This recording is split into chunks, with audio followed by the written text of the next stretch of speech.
So these are the things that we're doing. This is what we're investing in. So how do we measure that? Now, how do we hold the leaders accountable? I told you we're really good at metrics. Inclusion is not as easy to measure as how many people do we have in our organization that reflect our customer base. So what we've done is we've been doing an employee survey for a long time with TNS.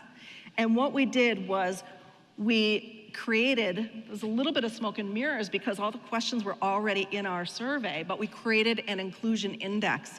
And we really brought this up in our results to give it a very prominent place and say, hey, all these questions, there are a few of them that are in that what you typically think of as like that traditional diversity category, but there are all these other things, feeling included, communication, two-way communication, that really affect a person's feeling whether they belong and are included or not. So we pulled those together and provided that. And then we said, and don't just look at the average. I mean, we're so good at looking, what's our average favorability?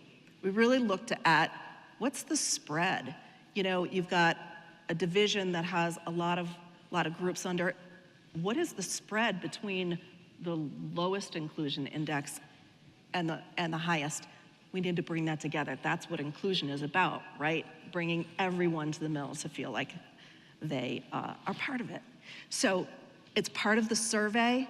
Then here's the key, is that what are the other places that managers are already paying attention to, that they get measured on, and they're on their little hamster wheel running toward those metrics? We have this great thing called a control tower, okay? And this is, every group has a control tower, and it's a version of a balanced scorecard. It has financial metrics, it has delivery metrics, it has employee metrics, you name it, right? So the survey data, the survey scores are part of that. So as we embed that inclusion index in there and tell managers work on inclusion, it's on their control tower that they're working already.